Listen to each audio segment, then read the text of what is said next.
बिस्मिल्लाहिर्रहमानिर्रहीम। अस्सलाम वालेकुम। आज हम पढ़ने जा रहे हैं एलसीएम।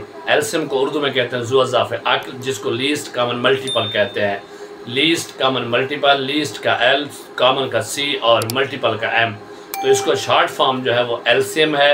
एलसीएम क्या होता है? ऐसा छोटे से छोटा अदद, जिससे नाम से ज़ाहिर है लीस्ट कॉमन मल्टीपल, लीस्ट होता है छोटे से छोटा, ऐसा छोटे से छोटा अदद जो दिए गए अदाद पे पूरा पूरा तकसीम हो जाए।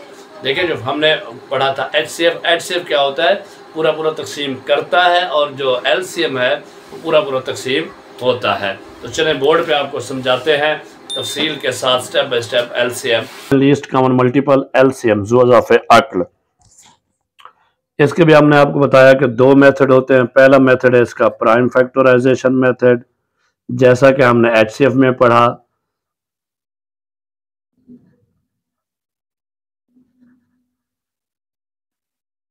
इसे हम कहते हैं वही चीज के बजरिया मुफरद तजज़ी।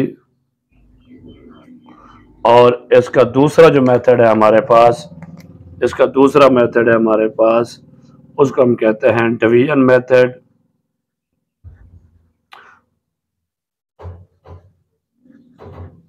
जिसको उर्दू में कहते हैं बजरिया तकसीम। जैसा एचसीएफ में दो मेथड थे, इसमें भी दो मेथड हैं। चलिए हम कोई सा भी आदाद ले लेते हैं, जो भी सवाल में आ जाएं, किसी भी बुक में आ जाएं, क्वेश्चन में आ जाएं, चाहे दो हों, तीन हों, चार हों, जितने भी हों, अगर उनका हमने लीस्ट कॉमन मल्टीपल इजाफे अक्ल निकालना है तो तरीकाकार मैं आपको समझा देता हूँ। पैटर्न तरीकाकार यही है, इसी तरीके से करेंगे सारे हल हो जाएंगे। देखिए हमारे पास है 16, 24 और 36। इसका हमने प्राइम फैक्टराइजेशन मेथड के साथ एलसीएम निकालना है।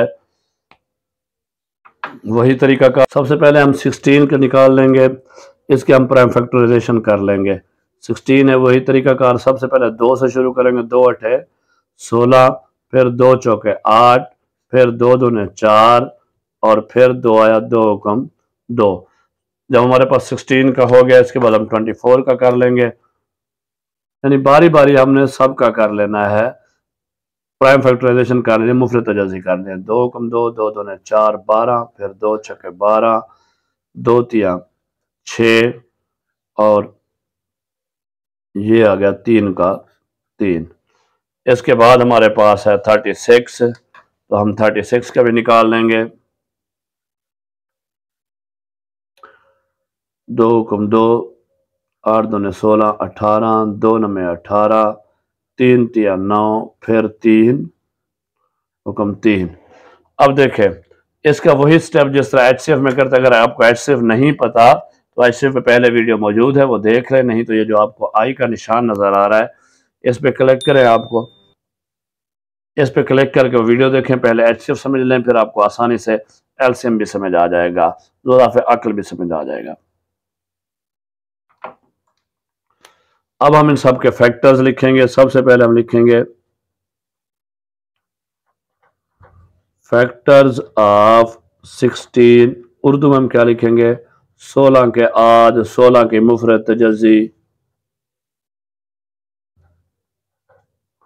तो क्या है हमारे पास जनाब? 2, 2, 2 और 2। फैक्टर्स ऑफ 24, 2, 2, 2 और 3। इसके बाद हमारे पास है फैक्टर्स ऑफ 36, 36 के आद, 2, 2, 3 और 3 है। चलें जी, ये हो गया हमारे पास। अब हम निकालेंगे कॉमन फैक्टर, जैसे हमने एचसीएफ में निकाले थे, यहां पे हम निकालेंगे कॉमन फैक्टर्स, यानी मुश्तरक आद। अब देखें, ये 2 इन तीनों में मौजूद है, ये 2 इन तीनों में मौजूद है। याद रखें एचसीएफ में हम सिर्फ वो निकालते कॉमन जो तीनों में सब के सब में मौजूद होता है, लेकिन एलसीएम में अगर कोई फैक्टर सिर्फ 2 आद में भी हो, यानी सब में ना हो, कम से कम 2 में भी हो, तो उसको हम कॉमन मान लेंगे। जितने में होगा वो कर लेंगे। अब ये देखें, ये 2 यहाँ पे कॉमन है और ये 3 यहाँ पे कॉमन है। चलें जी, अब हम लिख लेंगे, ये हमारे पास कॉमन आ गया 2 2 2 और 3। ठीक है जी। अब हम यहां पे निकालेंगे जनाब, सेकेंडली हम निकालते हैं नॉन कॉमन फैक्टर, यानी गैर मुश्तरक आद। ऐसे में हम नॉन कॉमन फैक्टर नहीं निकालते थे, इसमें हम निकालते हैं, एलसीएम में निकालते हैं। अब यहां देखिए, इसमें 2 बच गया और 3 बच गया, 2 और 3। अब जो हमारे पास एलसीएम का फार्मूला है, एलसीएम जो होता है, देखें एचसीएफ हमने लिखा था, HCF is equal to product of common factors, लेकिन यहां पे जो एलसीएम है वो होता है LCM is equal to product of common factors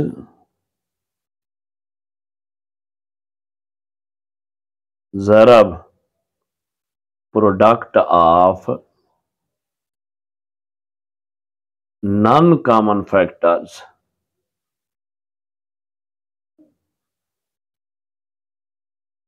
यानी जू अज़ाफ़े अक्ल बराबर है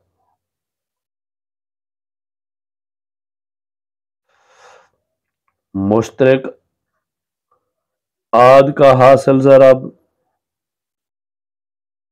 फिर ज़रब गैर मुश्तरक आद का हासिल ज़रब। अब हमने क्या करना है, देखिए ये एलसीएम आ गया हमारे पास। देखिए हमारे पास कॉमन फैक्टर क्या है, उनको हम ज़रब कर लेते हैं। 2 ज़रब 2 ज़रब 2 ज़रब 3, यहां पे आ गए ज़रब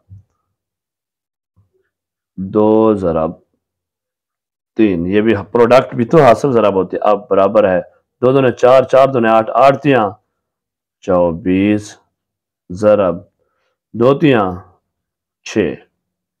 अब इसको हल करेंगे, 24 को 6 से ज़रब देंगे, 6 चौके 24 आया, 4 हासिल 2, 6 दूने 12 12 और 2 14, 144। वही बात, अगर आपको नहीं आता तो बाबा रफ अगर कर लें। ये देखें मैं आपको समझा भी देता हूँ, 24 ज़रब 6, 6 चौके 24, 4 हासिल 2, 6 दूने 12 12 और 2 14, जवाब आया 144। तो 144 जो है ये आपका एलसीएम है, इज़ाफ़े अक्ल है। समझ आ गई जी। ये आपको डिवीजन मेथड भी समझा देते हैं। यही हमारे पास रकम अगर हो डिवीजन मेथड में, तो डिवीजन मेथड हम क्या करते हैं, सबको एक साथ ही तकसीम कर लेते हैं। ये देखें, ये 16 24 और 36 इसके साथ लिखेंगे, यहाँ पे लकीर, इनकी प्राइम फैक्टराइजेशन एक साथ कर लेंगे। पहले देखें 2 से शुरू करेंगे, अगर 2 पे हो सकता, हाँ जी, 2 8 16, 12 दूने 24, 18 दूने 36। क्या फिर 2 पे होता है, हाँ जी होता है, 2 चौके 8, 2 छक्के 12, 2 नमे 18। क्या फिर 2 पे होता है, एक भी अदद होगा तो हम करेंगे, 2 दूने 4, 2 तियां 6 और 9 नहीं होता, 9 वैसे का वैसा, फिर 2 2 कम 2 3 वैसे का वैसा, 9 वैसे का, क्योंकि तकसीम नहीं होता।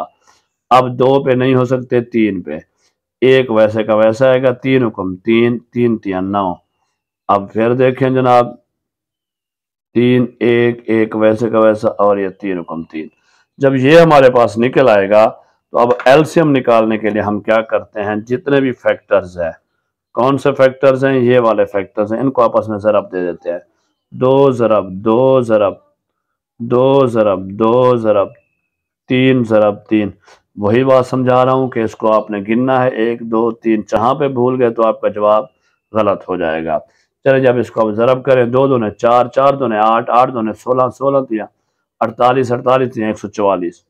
चलो जी, आपको नहीं आ रहा तो फिर वही बात, जहाँ पे भी ना आए वहीं पे आपने रफ कर लेना है। 2 दूने 4 4 दूने 8 8 दूने 16 16 तियां, अवल तो टेबल आना चाहिए, नहीं तो 3 छक्के 18 8 हासिल 1 3 हुक्म 3 और 1 4, 48 आ गया। अब इसी 48 को देखिए, 2 दूने 4 4 दूने 8 8 दूने 16 16 दूने 48, ये 3 रह गया, इसको इस 3 से ज़रब करेंगे, 3 8 24, 4 हासिल दो तीन चौके 12, 12 और 2 100, 12 और 2 14, 144 आ गया आपका आंसर 144। तो लें जनाब, ये आपका 144 ये वाला और ये दोनों एक जैसे आ गए। इसका मतलब ये हुआ कि आपका डिवीजन मेथड और प्राइम फैक्टराइजेशन मेथड दोनों से जिस तरीके से भी आप करें आपका आंसर एक आना चाहिए।